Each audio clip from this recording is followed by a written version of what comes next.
Boa tarde, pessoal. Nós vamos dar continuidade aos temas do nosso programa especial do BAIP, Café, Educação e Ciência, os diálogos do PPG BAIP, sobre a temática agora Sala de Aula na Universidade, as atualidades e suas perspectivas para o futuro. Estou aqui, eu, Marcos Henrique Damasceno Cantanide, juntamente com Marcos Roberto de Rede Souza. Naida Paola. E o nosso convidado de honra, Marcelo Silva, da UEMASul. Boa tarde, pessoal. Marcelo, você que é nosso convidado de honra, que é a pessoa entre nós que mais tem experiência, qual é a sua atual profissão? O que é que você faz? E como você vê essa questão da sala de aula universitária hoje? Boa tarde a todos, né? Acho que a honra é minha de ser convidado para esse bate-papo. É muito legal isso, tá? Então, eu sou biólogo, né, formado na Universidade Estadual do Maranhão, né, na cidade de Imperatriz, e sou professor dessa Universidade Estadual do Maranhão em Imperatriz há 19 anos já. Né? Atualmente foi desmembrada, né? Ela está com uma outra denominação agora, né? Universidade Estadual da Região Tocantina do Maranhão, né, o UEMASul. Nós estamos aqui, né, militando aqui na sala de aula no ensino superior há 19 anos já. 19 anos de experiência. Então, é bom que você já tem bastante tempo de experiência, porque você passou por parte da transição que não só os professores estão passando, mas os alunos também vêm passando, que é a questão da experiência de dar aula dentro da universidade, que não é igual a dar aula dentro de uma escola de ensino médio ou de ensino fundamental. Como é essa experiência de estar dando aula dentro da universidade? Na verdade, eu peguei toda aquela transição, né, dos computadores começarem a se popularizar realmente no ensino, serem utilizados. O ensino superior, a gente sempre procurou tratar, né, essa minha visão sempre foi essa, né, de um eterno bate-papo, de você aprender com os alunos, debater, dialogar com os alunos. Diferente um pouco do ensino médio, né, já que os alunos não têm, no ensino médio, não tem aquela maturidade que você vê no ensino superior. Isso torna muito mais cooperativa, né, as atividades de sala de aula, de laboratório também no ensino superior. Né. Essa é a grande diferença que eu vejo entre essas duas vertentes. Né. De quando tu começa, Marcelo, a dar aula para hoje, a diferença foi... Qual foi a dificuldade? Tu teve dificuldade nesse período? Porque, como a gente fala, né? Tu pegou todo o processo de transição. E aí vai sendo introduzido novos recursos para lidar com essa sala de aula diferente e tudo mais. Teve alguma dificuldade? Se você parar para pensar, gente, como está lá 20 anos atrás, né, o professor ele tinha os seus livros, certo? Como material base, os livros que tinham na biblioteca, e esse era o material que a gente tinha para pesquisar, para trazer coisas novas para os nossos alunos. Hoje em dia, o acesso à informação está absurdamente mais amplo. Né? Você consegue, entra na internet, baixa material, baixa imagens novas, baixa experiências para debater, para discutir com os alunos. Então, a informação está lá, né, na ponta dos dedos agora, hoje em dia. Lógico, isso facilitou muito que nós possamos cada vez mais trazer coisas novas, né, debates novos para a sala de aula. Isso há 20 anos atrás a gente não tinha isso. Né? Isso, muito interessante da fala do professor Marcelo é que na universidade, no ensino médio, a gente vê esse impacto. No ensino médio, você vê um aluno que ele não tem uma maturidade, você vê um aluno que ele não busca o conhecimento. Já dentro da universidade, é uma coisa completamente diferente. Nós, enquanto acadêmicos, nós somos dotados de maturidade e, obviamente, que a gente vai atrás do conhecimento. E como o professor falou, é excelente que hoje nós temos inúmeras fontes de conhecimento. Ou seja, o conhecimento está praticamente batendo na nossa porta. E como que o senhor vê essa questão, professor? O senhor acha que o aluno ter mais independência impacta a relação dele com o professor? Ou não? Cara, eu creio que sim, né? Eu sempre procurei tratar, né, essa relação com os alunos como uma relação de camaradagem, de amizade. Nunca fui o detentor do conhecimento e do saber que estava lá para passar, né, informação.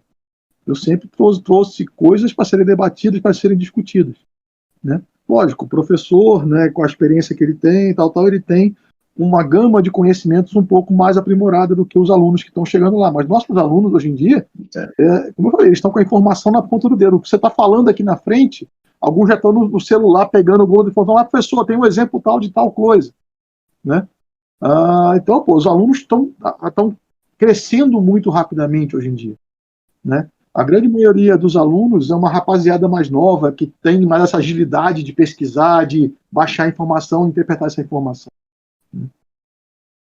Mas isso é bem característico de professor para professor, né? Porque tem, como você falou, consegues fazer essa relação de camaradagem, de troca, para ti é agregador, só que é para professor para professor. A gente também tem alguns professores que às vezes ficam um pouquinho atrás, tem um pouquinho de não, ó, eu aqui, você ali, de manter um distanciamento, né? Tem professor que mantém a mesma didática da sala de ensino médio, né? Exato. Eu sou o dono do conhecimento e vocês estão aí para me ouvir. Vocês não estão aí para opinar, falar e nem saber de nada.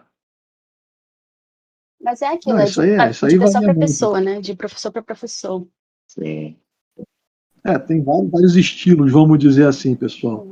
Eu conheço professores da própria universidade que se gabam quando reprovou metade da turma na disciplina dele. Isso é legal, forçou a disciplina. Eu vejo sentido nisso, sinceramente. Para mim, isso aí é mais uma prova de que eu não consegui sucesso no que estava sendo proposto. Né? E discutia aquele conteúdo, aquelas questões, como deviam ser discutidas para os alunos assimilarem, os alunos entenderem e começarem a debater aquelas questões. O grande lance é esse, pessoal. Uma das coisas que eu sempre faço questão, lá no primeiro período, de bater na cabeça dos nossos alunos, a gente comentou aqui, né, que os alunos do ensino superior têm mais maturidade. Alguns não chegam com essa maturidade já formada. Certo? Mas nós temos que mostrar para eles que daqui para frente, desse momento aqui para frente, eles vão ser responsáveis, né, pelo profissional que eles vão ser, mas quando se formarem. Né, o esforço do aluno, a dedicação dele é importante para a formação dele também. Não é só a universidade, a estrutura da universidade, a titulação do professor, certo? Mas o esforço do aluno é primordial para a formação durante o ensino superior. Eu tenho aqueles alunos que passam pelo ensino superior lá nos seus 4 anos de curso e só querem o diploma, só terminam e pronto. Eu tenho alunos que terminam e são excelentes profissionais. Entendo. Agora, uma coisa que é importante, falando nisso de formação, e agora com o cenário pandêmico, que desde de março do ano passado a gente está vivendo esse afastamento das salas de aulas tradicionais e a gente está tendo esse ensino à distância, que não é nem mesmo... E complementando essa pergunta, eu fico pensando também assim, né, pegando o gancho da resposta dele anterior e introduzindo um pouquinho dessa pergunta, que vem o aluno do ensino médio, às vezes não vem bem maduro, e aí a gente vai ver como vai ficar essa relação do aluno que vai entrar agora na universidade nesse estilo novo agora de universidade, porque ele não vai pegar como entraram as pessoas há 4 anos atrás, né? Ele vai entrar agora introduzido através de ensino à distância, mas como fica essa relação, essa troca também? Essa é uma questão complicada, né? Se a gente for para falar em ensino à distância, educação remota, isso já há alguns anos vem sendo debatido, utilizado, discutido. A própria Estado do Maranhão criou a UEMANET, né? Tinha alguns cursos totalmente à distância, essa questão toda. Só que com essa questão da pandemia, nós fomos forçados, né, a isso. Né? Não houve outra alternativa. Né? Não tinha como ter mais atividade presencial e também chegou um momento em que a gente não podia também ficar sem atividade. Então, nós tivemos que ir para a atividade remota. Certo?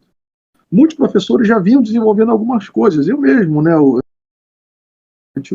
sistema nosso da universidade aqui permitia que a gente lançasse questionamentos, questionários, atividades remotas, os alunos desenvolviam, depois entregavam para a gente. A gente usava isso aos poucos. Agora a gente tem que usar o tempo todo, né?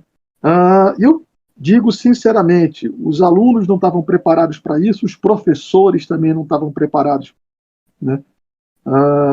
Te diz, no começo lá, né, de 2020, foi um problema, e esse ano, com essa nova onda, eu até brinco com o pessoal aqui, não foi uma onda, foi um maremoto, né? Porque a gente já estava começando a tentar se reorganizar, que nem na nossa universidade. A gente já estava já se organizando, trabalhando para ter atividades práticas, né, presenciais, dividindo turma.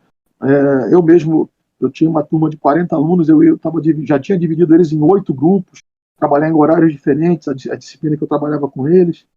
E, né, começou a trabalhar teoria em janeiro, fevereiro, e em março estava previsto começar as práticas, em março parou tudo de novo, né, foi proibido qualquer atividade presencial na universidade. Então, por isso que eu brinco que foi um maremoto, né? Então,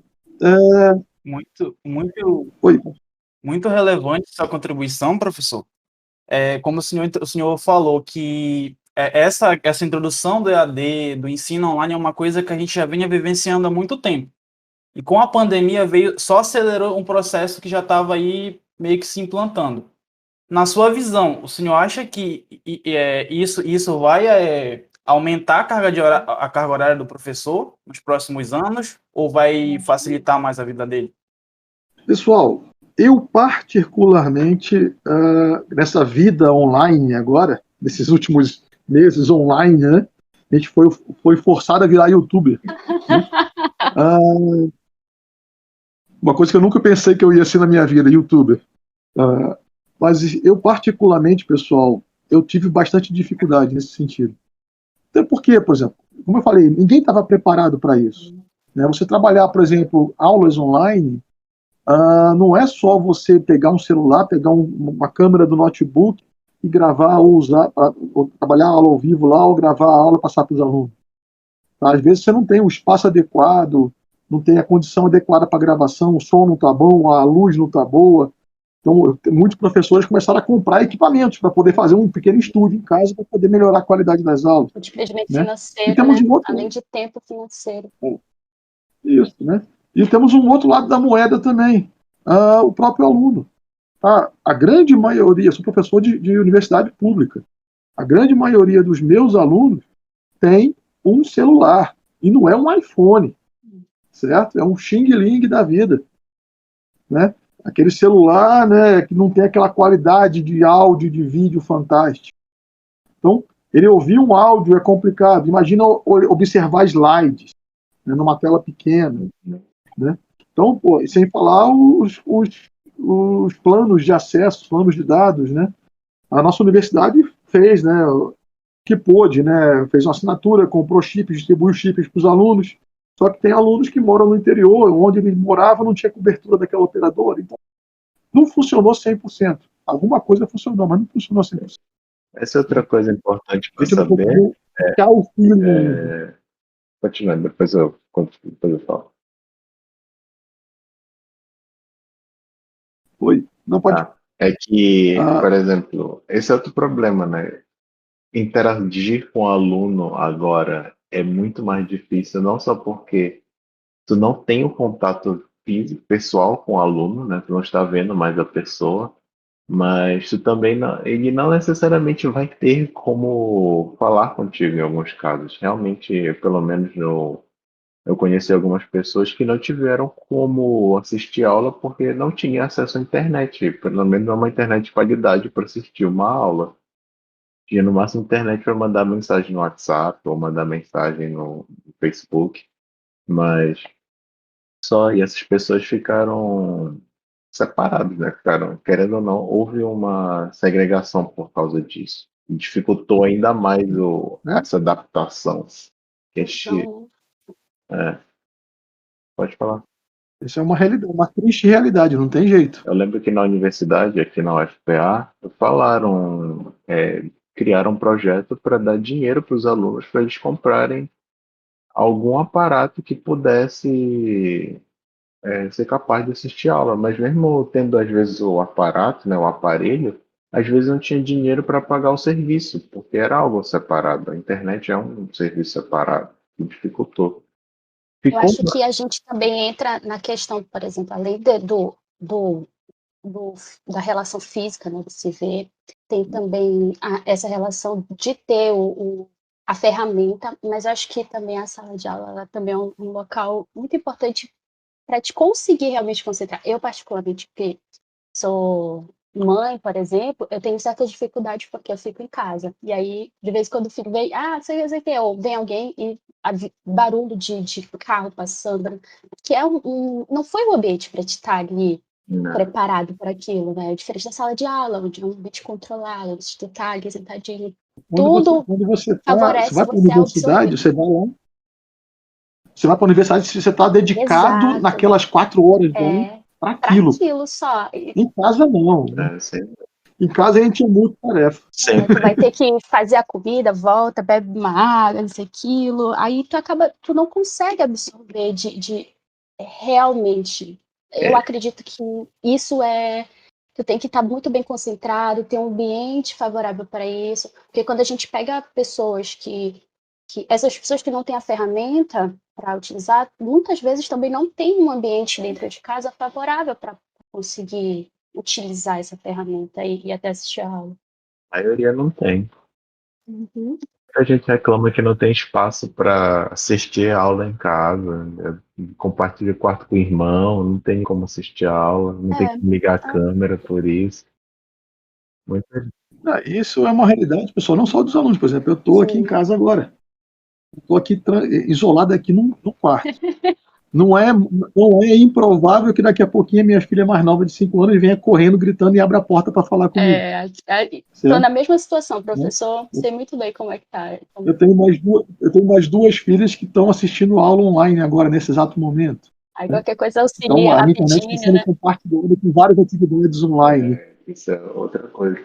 Aí o senhor acha que ficou na pandemia agora, como muita gente foi obrigado a utilizar a tecnologia para comunicar de forma mais evidente, por causa, seja lá no Google Meet, no Zoom, WhatsApp, o que for, todo mundo foi obrigado a aderir a essa plataforma online de comunicação de forma diária e constante? Ficou mais fácil ter contato com o aluno quando ele tem dúvida, quando ele tem algum problema, ou ficou mais difícil ainda porque ele fica disperso com outras coisas, de ter essa cobrança do aluno, de ter essa assiduidade de assistir aula, de entregar trabalho, essas coisas? Eu achei que ficou mais complicado. Eu sou uma pessoa que gosto muito do contato com os alunos, de estar vendo, interagindo com eles. Tá? Eu sempre gostei disso. Para mim, essa relação muito impessoal com o celular, com o computador, não gosto muito disso. Certo? Gosto do computador para poder jogar, né? Certo? Jogar um jogo, alguma coisa assim, para ver um filme.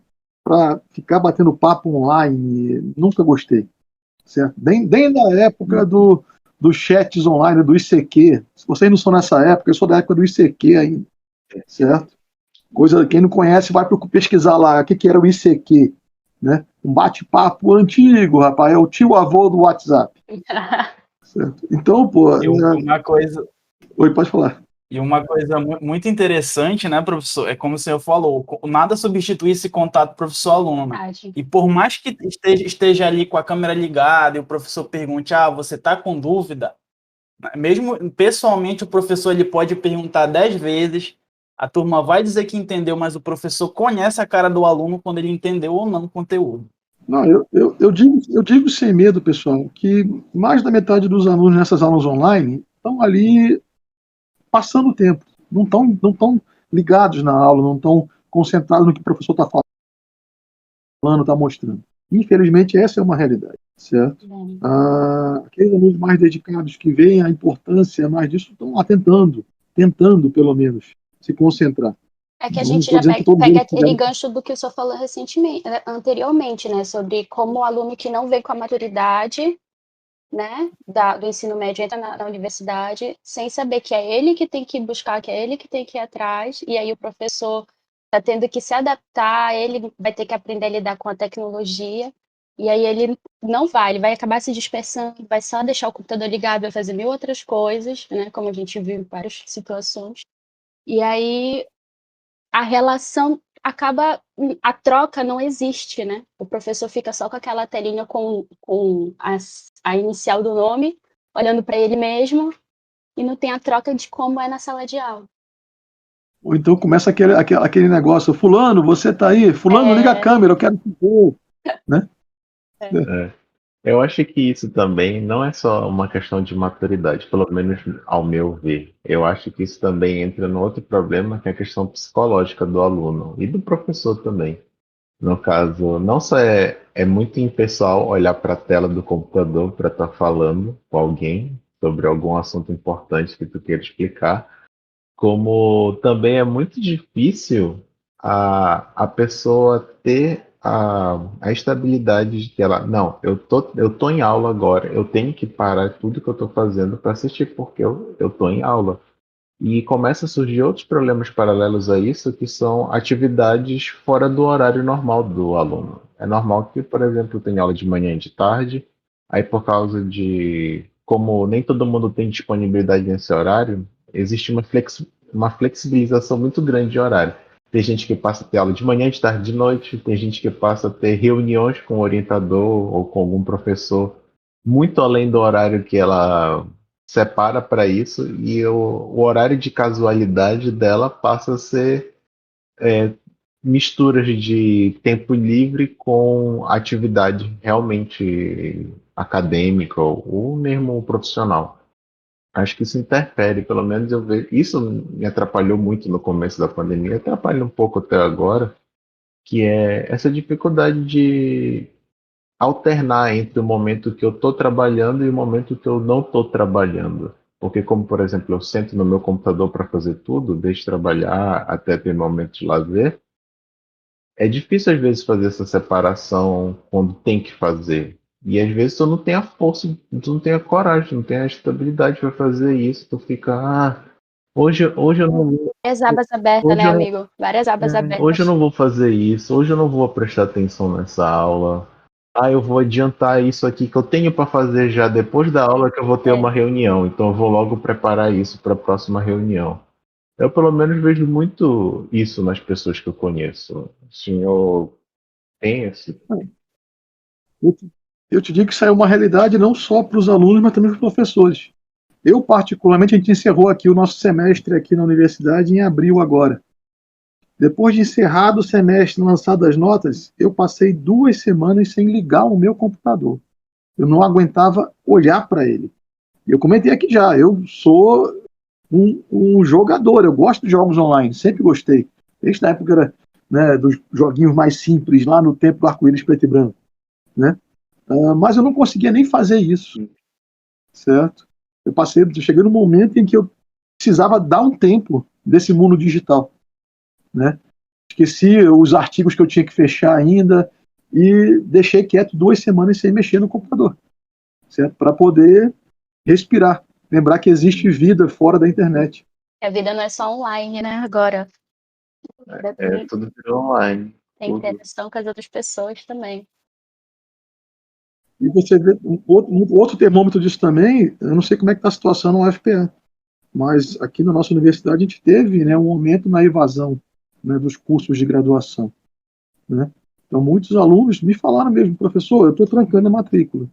Né? Eu vou esperar, tentar normalizar alguma coisa para ver, para poder votar. Eu não estou aguentando esse ritmo.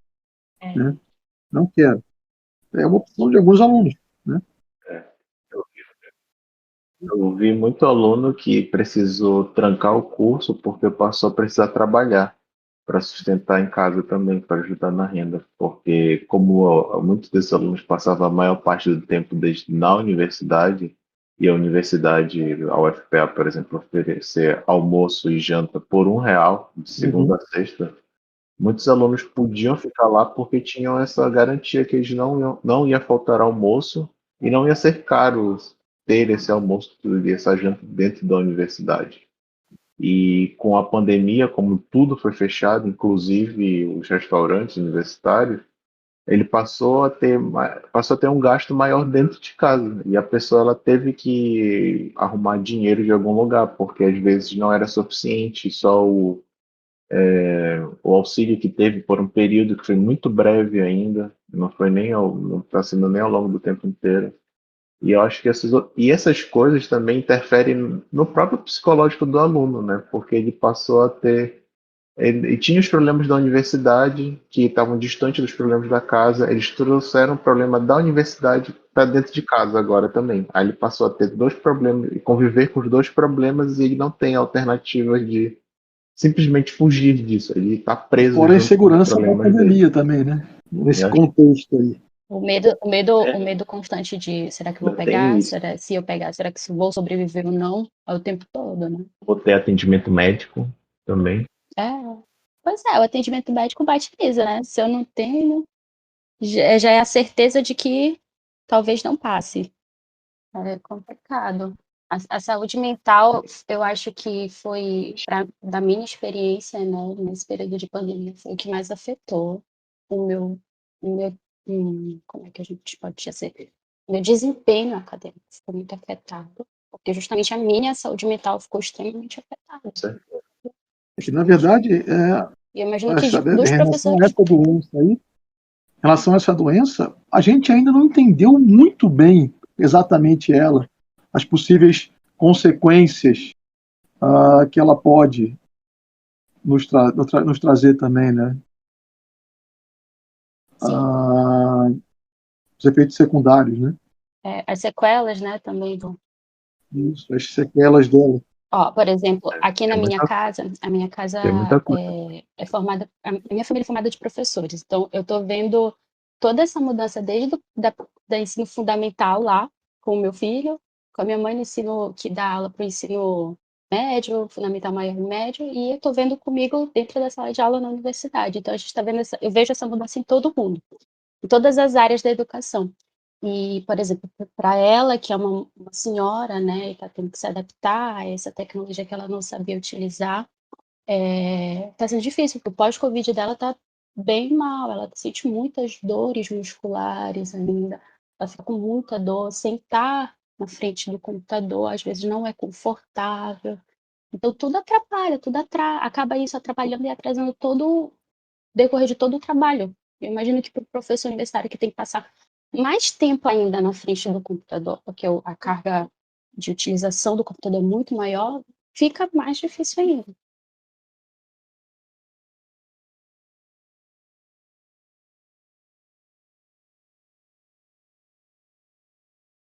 Isso, até o ensino médio.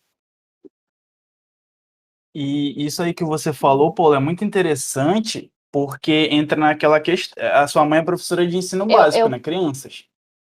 Se, eu pego se às até esse esse para gancho nós que somos para falar pós-graduandos, justamente sobre já fica a gente difícil a fala gente dessas manter a ferramentas de atenção, forma, atenção em das uma aula ferramentas online. Imagina informais, para uma né, nesse ensino à criança, distância, que que, por ela se exemplo, dispersa já muito tem, por rápido. exemplo, de ferramenta informal a gente fala, por exemplo, WhatsApp, esses canais de conversa, né, que a gente utiliza, para ela ter que ter aluno falando o tempo todo ali naquele negócio, não está sendo fácil, não. Eu imagino para um professor de ensino superior que tem aluno que é o tempo todo, né? Figurinha e tudo mais, utilizando ali.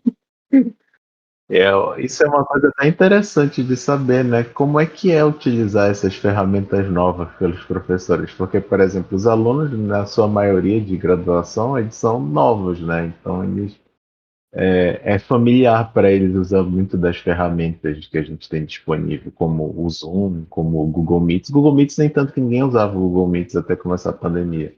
Mas agora com isso, tem outras ferramentas que você já consegue ver, que pode ser utilizada, né, de melhor forma, ou se o senhor faz uso de outra ferramenta que não tão convencional como essa, por exemplo, mandar os alunos por e-mail ou por WhatsApp os PDFs que eles precisam ler, ou livros e links que eles podem ler para complementar o Na conhecimento. verdade, no nosso caso aqui, né, a gente usa, nossa verdade, usa o sistema SIGA. Então, pela sala virtual do SIGA, eu consigo, né, enviar material, depositar material. Quando eu deposito alguma coisa, já vai para os e-mails cadastrados de todos eles, né? Então, a gente tem um pouco essa facilidade em relação a isso. Eu usei muito, né, para as aulas que a gente criaram um nomezinho bonito, né, aulas síncronas e aulas assíncronas, né? Para essas aulas síncronas, nessas aulas online ao vivo, Eu usei basicamente o Google Meet, na grande maioria das vezes, tá? Porque a grande maioria dos alunos tinha Certo. celular com Android e tinha o Google instalado, né? Então conseguiam acessar, né? Tentei usar, por exemplo, o Zoom, só que eu tinha alunos que não tinham espaço no celular para instalar ele, né? O Meeting já era nativo do celular. Então, né, acabei optando por usar essa ferramenta para essas aulas online. Certo? Tem outra ferramenta que você utilizou além do CGA, que no caso, uma outra ferramenta virtual para dar aula, porque, por exemplo, as aulas assíncronas, pelo menos as que eu tive, todas elas, vocês vão fazer esse trabalho aqui, e é fazer uma pesquisa e depois vocês vão me enviar o texto escrito para eu ler. 90% das aulas assíncronas eram isso. Elas não tinham nenhuma outra nenhuma peculiaridade, eles acabavam sendo uma aula de estudo individual do aluno, no máximo em dupla, talvez, quando dava para fazer isso. Na verdade, o que eu fiz, né, foi discussão em cima de artigos que eram temas dentro das disciplinas, né? Eu passava para os alunos para eles debaterem entre eles, né, nos grupos, isso, e depois a gente discutia isso, né? Os grupos discutiam nos próximos encontros síncronos, né? Aqui na nossa universidade, eles fizeram, né,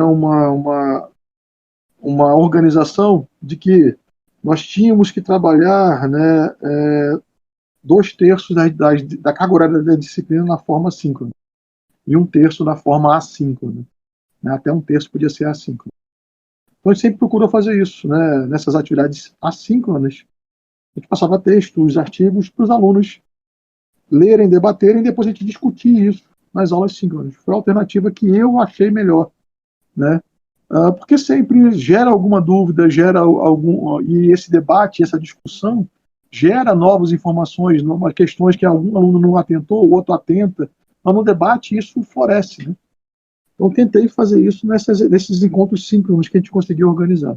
E professor, o senhor conseguiu ficar sem utilizar as ferramentas informais, os chats de conversa, WhatsApp, Telegram, você conseguiu separar o informal do formal ou acabou ficando todo mundo junto? Na verdade, eu sou um péssimo usuário desses chats, WhatsApps, Telegrams da vida. Tanto que o meu WhatsApp, por padrão, ele não tem notificação habilitada, né? Quando eu lembro dele, eu abro assim, eu vejo lá 300 mil mensagens. Aí que eu vou tentar ver quem mandaram ali. Então eu já avisava isso para os alunos.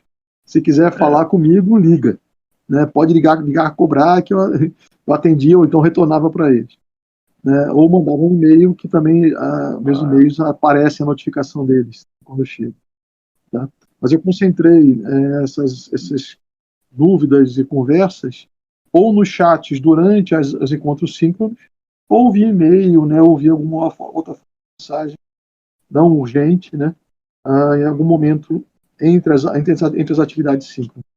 E professor, a partir da sua vivência aí de longa data já em sala de aula, o senhor consegue manter um controle da sala de aula, a sala de aula ordenada melhor pessoalmente ou remotamente? Não, pessoalmente não tem comparação, camarada. Pessoalmente é muito melhor, né? Você consegue chamar a atenção dos alunos. Não sei, os alunos não estão com o áudio desligado, eu não sei se eles estão falando. Bate naquela tela, Né? o corpo fala, né? Você consegue chamar atenção. Justamente, né? Online você parte do pressuposto que eles estão prestando atenção, certo? Você não tem como ter certeza absoluta em relação a isso, né? E como eu comentei, eu sempre gostei de minha aula nunca foi uma aula rígida. Eu estou lá repetindo o conteúdo, todo mundo calado. Todo mundo sempre intervém, fala, pergunta, né? Eu sempre gosto de brincar que do caos se faz a ordem, né? Então, minha aula a aula presencial sempre foi dinâmica, conversada pra caramba, certo? Nas aulas online a gente não tem muito disso. A gente não sabe realmente quem está ali, né? Ou quem só logou lá e foi fazer outra coisa. A gente é otimista a parte do pressuposto que eles estão prestando atenção na gente, certo?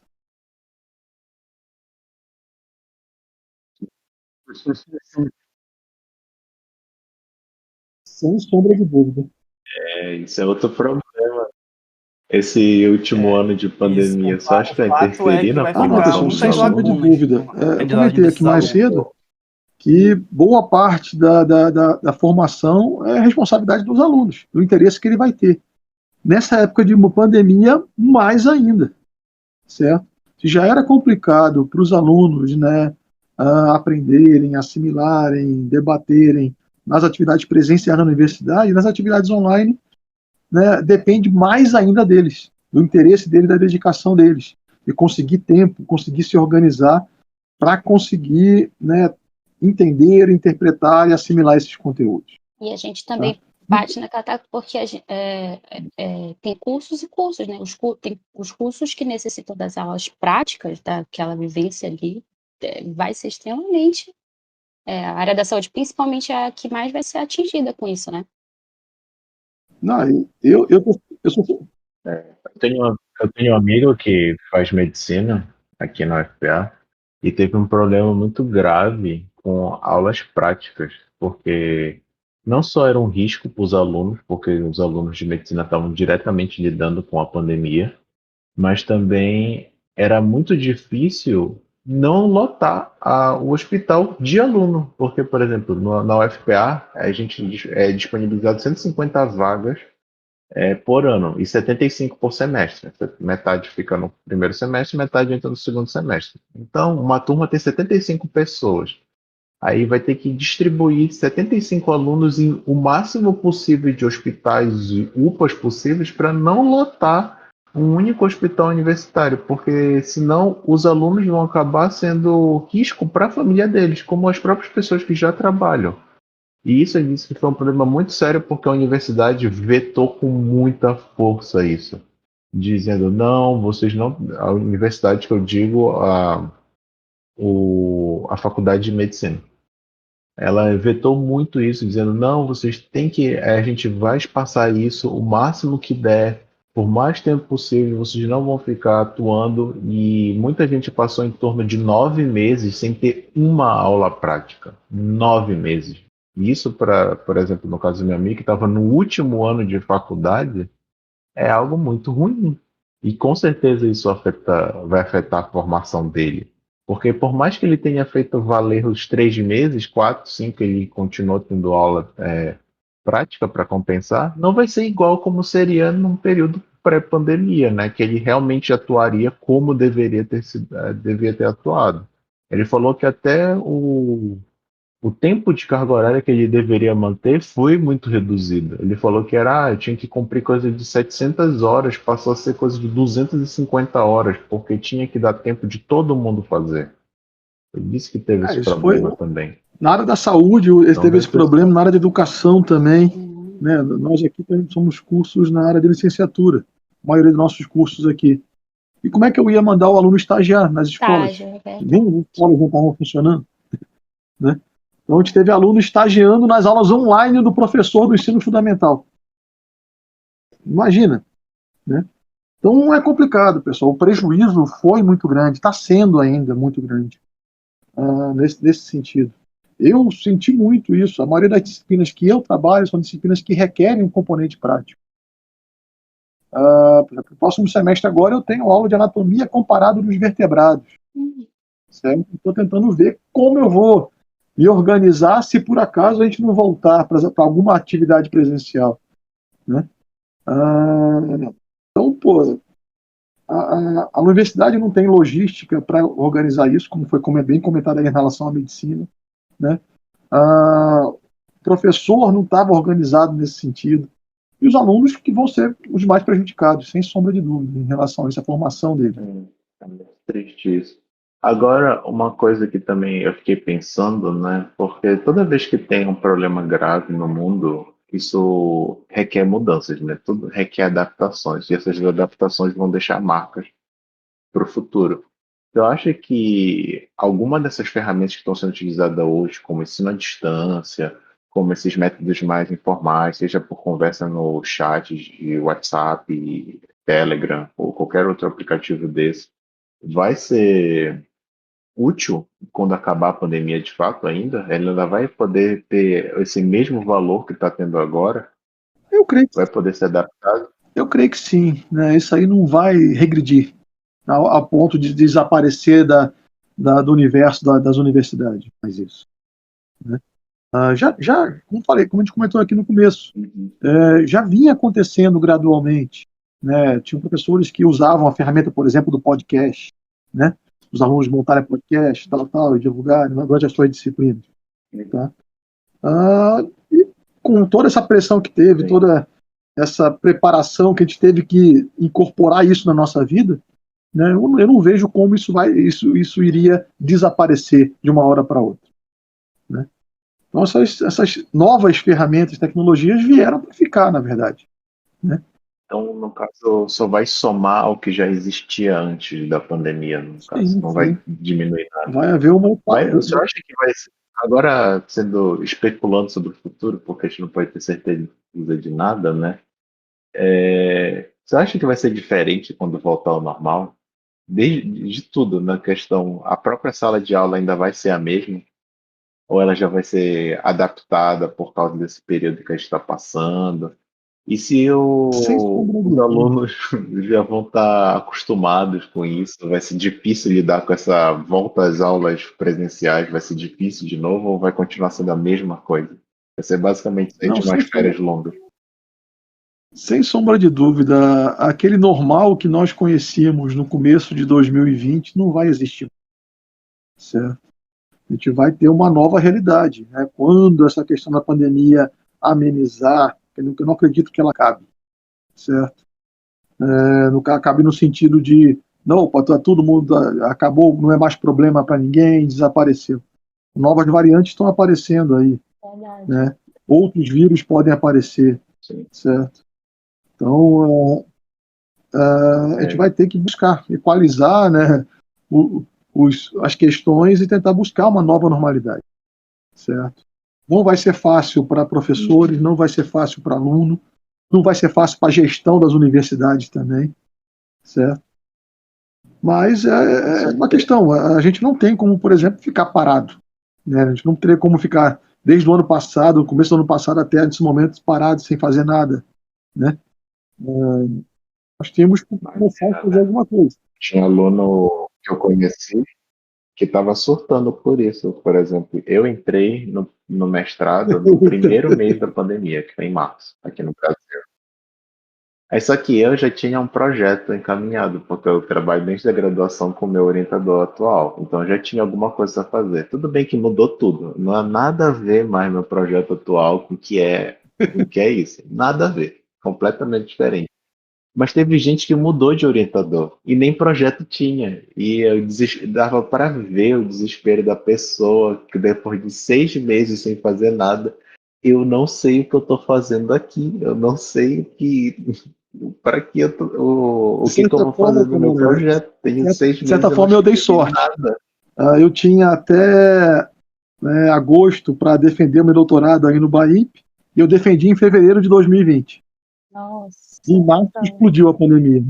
Nossa, desviou por pouco da bala. Mas eu tenho. Tem gente que surta com isso, e tá surtando até agora. Eu tenho uma amiga que ela tá sofrendo muito com isso, de não ter essa força para fazer o trabalho, porque como ficou muito tempo engavetado o trabalho, agora ela não consegue parar e realmente eu vou fazer no trabalho, eu tenho que fazer, porque fica a culpa de, mas eu passei tanto tempo sem fazer esse trabalho, como é que eu procedo, né? Isso é uma coisa que acho que todo aluno passou, até professor passou por isso, porque o professor cobra, né, também. Eu não fiz nada pelo meu aluno também, não podia fazer alguma coisa por isso, né? E com certeza isso foi difícil, né? Você acha que seria importante a universidade ter fornecido, de alguma maneira, auxílio psicológico para os alunos, pelo menos os que estão mais necessitados? Cara, era importante. Realmente era uma coisa interessante. Mas a questão é, as universidades tinham estrutura para isso? Tinham logística para isso? Quantos alunos nós temos aí na UFPA, por exemplo? Aqui na UEMASU nós temos quase 3 mil, 4 mil alunos. né? Tem um setor lá que mexe com a questão social e psicológica, e eles não davam conta, né? Você tentava, conversava com alguns alunos, conversavam tal, mas não davam conta. Imagina uma universidade do porte da UFPA. A né? UFPA, ela tinha, não sei agora depois da pandemia, mas ela tinha esse auxílio psicológico, você podia fazer consultas lá, tudo mais, tinha ficha, você marcar, fazia um acompanhamento, mas ainda assim é aquilo, né, você não consegue, eles não conseguiam com a demanda da quantidade, então você acabava ainda assim, de vez em quando, dando sorte quando conseguisse, mas ia, mas ele dava. Eu só imagino que agora, pós-pandemia, isso Vezes deve não. ter ficado, não sei se mais difícil, ou se a demanda aumentou, ou porque deve ter facilitado pela utilização, né, da área virtual, o acesso dessas pessoas a conseguirem mais fácil. Mas eu imagino que deve ter dificultado por conta da demanda, né? Aumentou. Eu, por exemplo, estou surtando em casa, Mas mas imagina, não, o atendimento psicológico é uma coisa muito pessoal, é. né? Como isso ia ser feito online? Né? Não dá para fazer em grupo. Dá para ter feito em grupo também para agilizar a quantidade. Tem isso para levar em consideração. O problema de cada um é diferente, a maneira de lidar é É por isso que eu diferente. falo que Sim, sim. E às vezes a Não, gente. Às vezes, muitas pessoas têm essa questão de menosprezar o problema do outro, né? Achar que é pequeno, não tem importância, mas só que cada um sabe a cruz que carrega, por assim dizer, né? não existe problema que é pequeno demais para ti, né? Todo problema que E, tem na tua vida é um problema, independente se pareça pequeno ou grande, se ele existe na tua vida e está interferindo, é um problema e tem que ser levado em consideração sempre, independente de, sei lá, ser um problema absurdo ou pequeno para em comparação com outra pessoa, não importa. Se o problema está te afetando, eu acho que todos têm que ser levados em consideração, porque te atrapalha. Tu é uma pessoa, tu não é um grupo. E aquela questão, a maioria das universidades não está preparada para esse tipo, para enfrentar esse tipo de problema, vamos dizer assim, em Sim. massa. Né? Inclusive, a pandemia forçou esse novo problema, né? Como é que vai lidar com toda uma mudança tão rápida e brusca, né? Todo mundo teve que se adaptar da gestão ao aluno, todo mundo teve que mudar a sua vida para conviver com isso.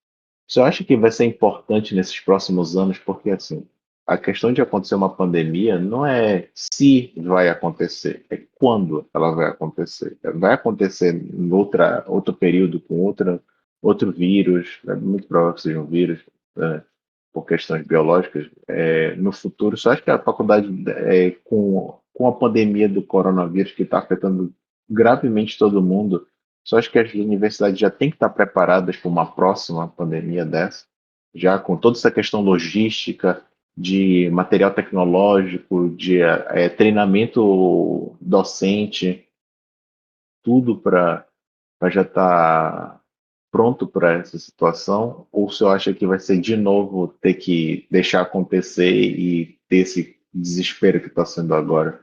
Não, eu não vejo como a gente pensar a gestão universitária daqui para frente sem pensar nessa possibilidade, certo?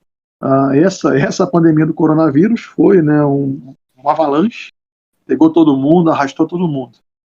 Daqui para frente as universidades vão ter que pensar frente a essa realidade, que essa possibilidade é real e ela existe, né? Pode não ser, né, imediata, mas é uma possibilidade real. Né? Você para pensar, pô, há 10 anos atrás, ninguém imaginava que ia acontecer uma coisa nessas proporções. Nem os mais pessimistas. Certo? O mais perto, assim, existiam estudos que afirmavam que caso acontecesse uma disseminação de um vírus, né, um vírus transmitido pelo ar, fosse acontecer um problema global desse porque não havia preparo. E, bom, dito e feito, tempo depois aconteceu de ter a pandemia de coronavírus.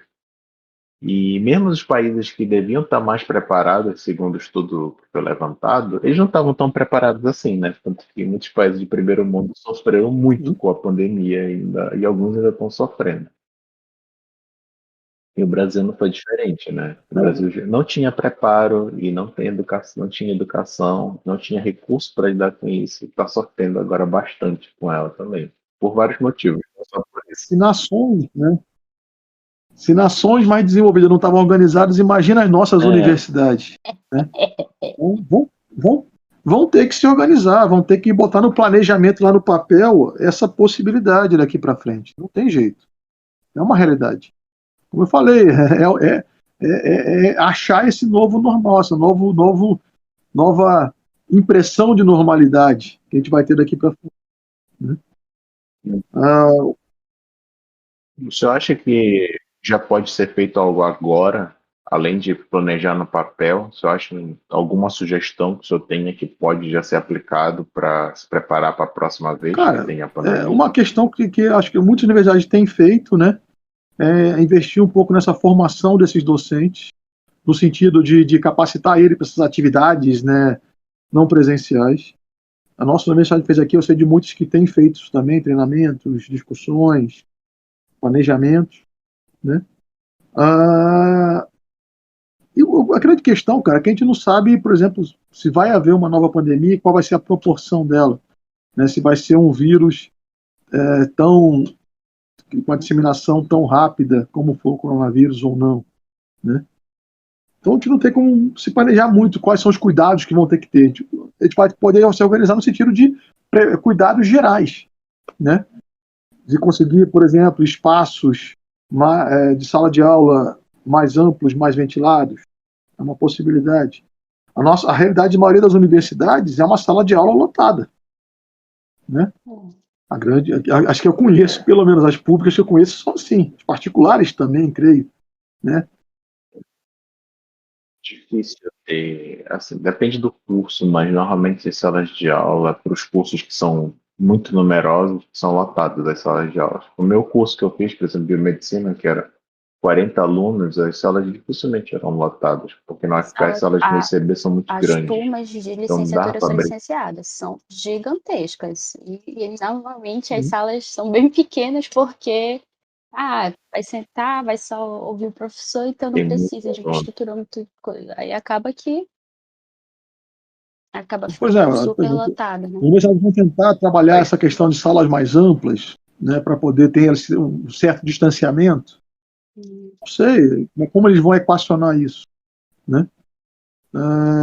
Porque ele requer toda uma logística de infraestrutura. Isso vai requerer investimento, né? E as verbas para a universidade já estão com problemas há alguns anos, né? Então, Tá ficando cada vai vez mais ter de onde difícil. tirar recursos para investir nisso.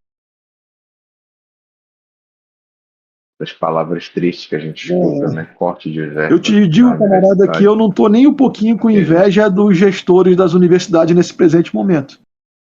Porque eles estão uma pulga atrás da orelha, camarada, para conseguir resolver esses problemas, né? Equacionar esses problemas daqui para frente. Sem dúvida.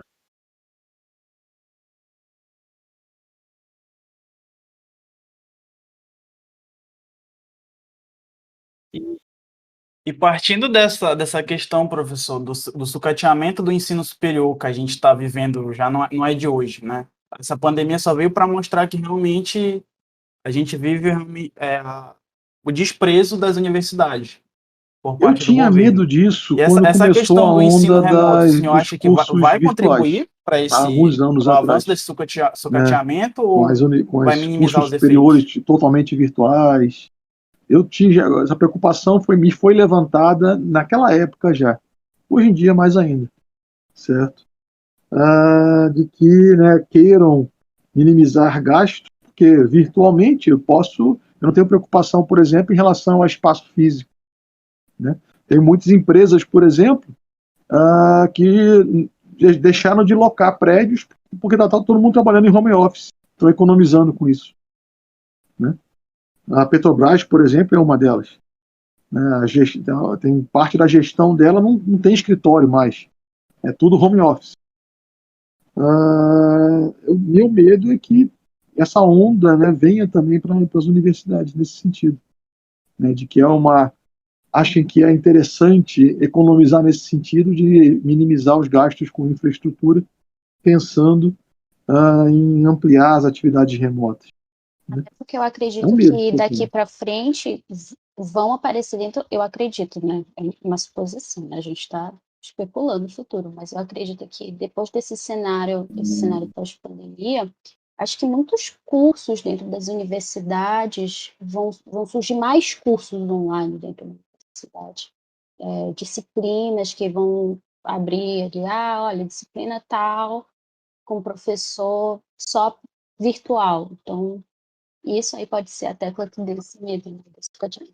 Está dando certo, vamos continuar aqui, não precisa se preocupar mais com sala, cadeira, alimentação. Realmente é uma tendência acontecer isso. O nosso exemplo aqui na nossa universidade, foi lançado programas de especialização e alguns deles vão ser totalmente online, né? Já pegando esse jargão da pandemia, né? Já planejaram assim. Normalmente a especialização, as turmas eram de 30, no máximo 40 alunos. Aí já botaram turmas de 100 alunos, porque vai ser online, e assim por diante. Né? Mas é uma coisa que eu pensei, que eu não sei se isso se aplicaria dentro das universidades, é ter um cenário híbrido. No caso, o professor está dando aula presencial com alguns alunos presenciais e que outros alunos que não puderam comparecer no dia presencialmente assistirem às aulas, porque elas vão ser transmitidas mesmo, como se fosse no Google Meet, mas só que dentro da sala de aula. Justamente para ter essa maior flexibilidade para alunos, porque acontece às vezes dentro da universidade, alunos têm que fazer viagem de campo para fazer alguma pesquisa, acontece. E os alunos perdem aula, né? Não tem como, é inevitável. Eu não sei se isso vai ser uma possível adaptação para o aluno, porque nem sempre quando tem atividade de campo tem acesso à internet, por exemplo, né? Na verdade é mais incomum, mas talvez isso seja uma possibilidade. Ou as aulas serem gravadas, mesmo para o aluno ter acesso depois, esse tipo de soma de ferramenta, eu acho que é possível em alguma capacidade. Eu não sei se vocês concordam com isso. É possível, camarada, mas vai depender do investimento em logística para isso. Eu vou ter que ter as câmeras na sala de aula, né? Verdade. Possibilitando que visualize o quadro, visualize O financeiro vai né? pesar aí. Por exemplo, eu estou vivenciando isso nas aulas da minha filha mais nova, né? Ela tem 5 anos. Ela passou por um período que estava assistindo aulas remotas. Alguns alunos iam para a escola e ela ficava assistindo de casa, certo? Só que era complicado, né? A escola teve que investir em câmeras, tinha lá um cameraman na sala de aula lá, né, acompanhando a professora, certo? Era uma escola particular. Organizaram isso, né? Cobram mensalidade e organizaram isso. A universidade pública vai conseguir fazer isso? Não sei. Acho muito difícil. Acho que isso só aconteceria se caso, por exemplo, visse que vai se estender, vamos investir para que seja só assim, para que a gente economize em outras áreas, para colocar num, sempre vai ter que tirar do outro. Então, alguma área vai ficar sucateada para que isso aí possa acontecer. Esse ensino híbrido, né? A gente está numa realidade na universidade pública em que a gente estava brigando para conseguir ter data show nas salas de aula. Então, pô, daí para agora para ter todo um aparato de tecnologia da informação para permitir as aulas híbridas, eu acho que Eu acho que a gente vai ver isso muito pelo nos menos cursos de universidade particular, né? Muitos particulares já tinha aquele quadro digital, né? Que o professor escrevia no quadro lá e já aparecia no tablet do aluno que o professor estava escrevendo. Sonho de um Algumas já tinham investido, né? Certo? Eu nunca usei, já vi usar, nunca usei, mas era legal, pelo menos ver era legal, né? Mas, pô, na universidade pública eu acho complicado, cara, essa perspectiva, certo? O que nós estávamos planejando, por exemplo, aqui na nossa universidade, era dividir as turmas, né? Reduzir o número de alunos de aquela aula que o professor ia dar lá para os 40 alunos, né? Ele ia dar para 20 e 20, para espaçar mais na sala de aula, né? Só que isso aí iria aumentar a carga horária do professor, das atividades do professor, né? E também, né, professor, vai contribuir muito para a péssima atuação do professor, esse modelo que o senhor citou. Porque, por exemplo, segunda-feira o senhor vai dar aula com todo o gasto para metade de uma turma, aí na terça o senhor já não está num dia muito bacana, aconteceu alguma coisa que pode prejudicar ministrar a aula, né? Comprometendo assim uma aprendizagem. E, por exemplo, dependendo da universidade, poxa, a gente tem universidades que tem uma realidade em que o professor tem poucos professores, o professor tem uma carga horária pesada, né? Já teve semestre, por exemplo, aqui que eu tinha na semana 3 disciplinas de 90 horas, 6 aulas em cada disciplina por semana, né? Então, é uma carga horária pesada. Imagina se eu tivesse que dobrar isso, né? Para atender essa separação das turmas. Então é complicado, pessoal.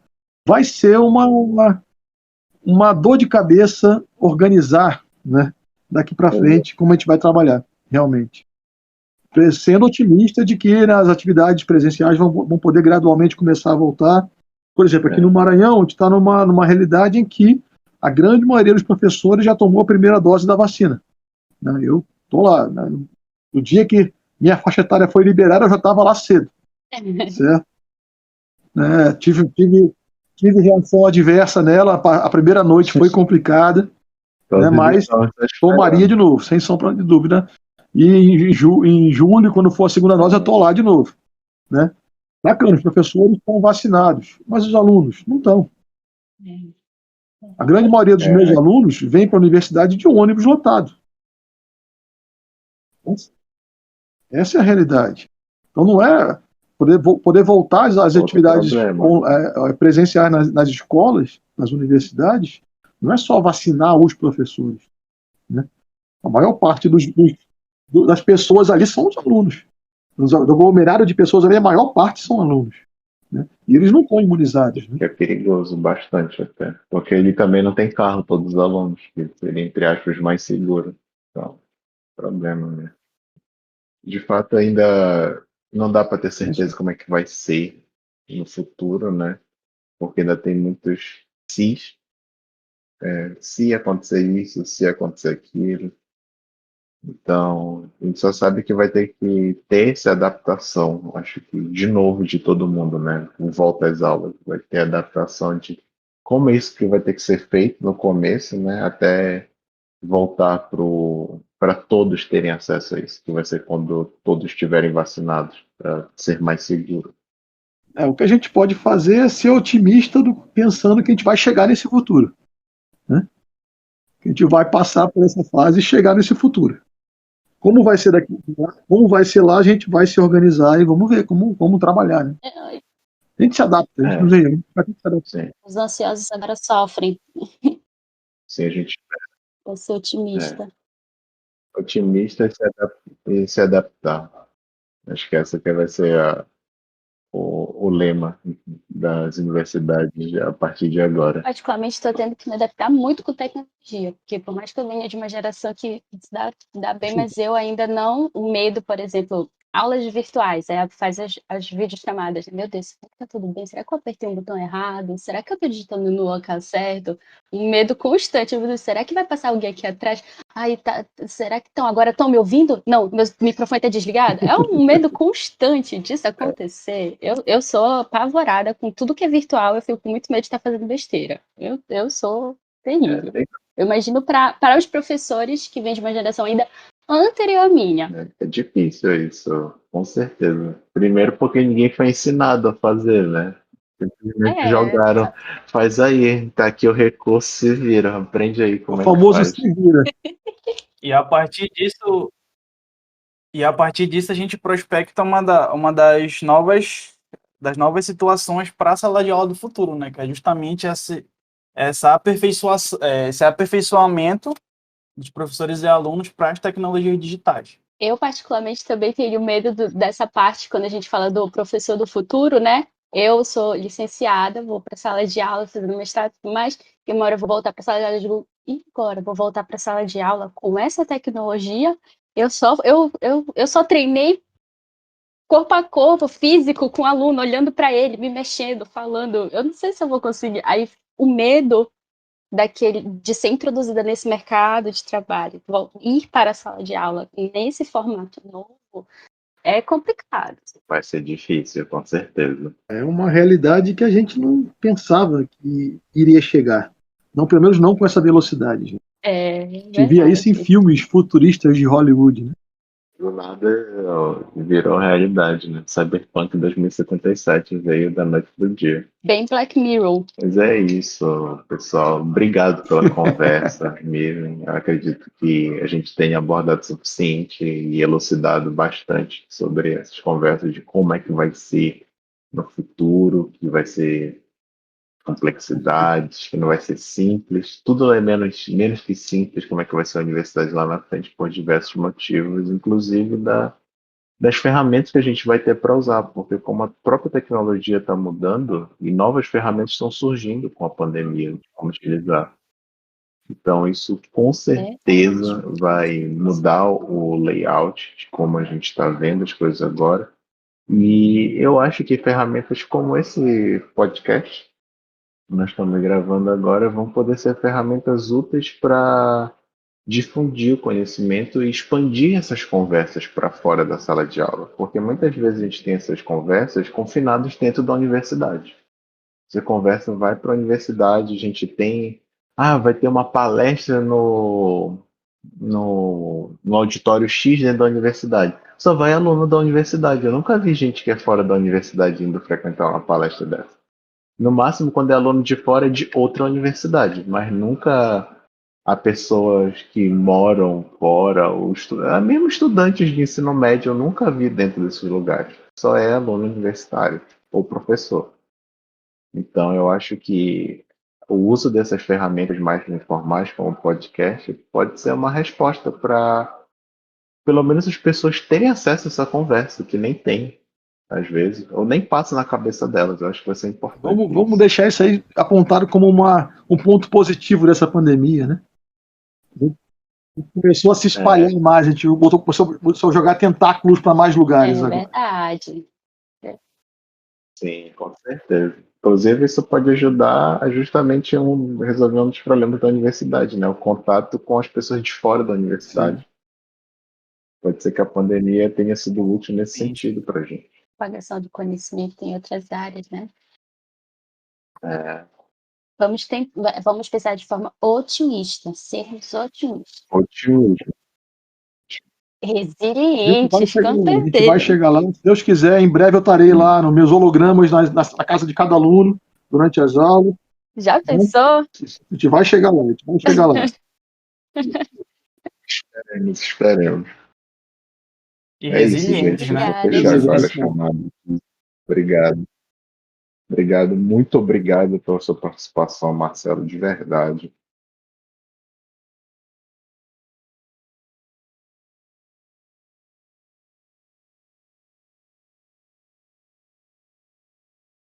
Ok, obrigado.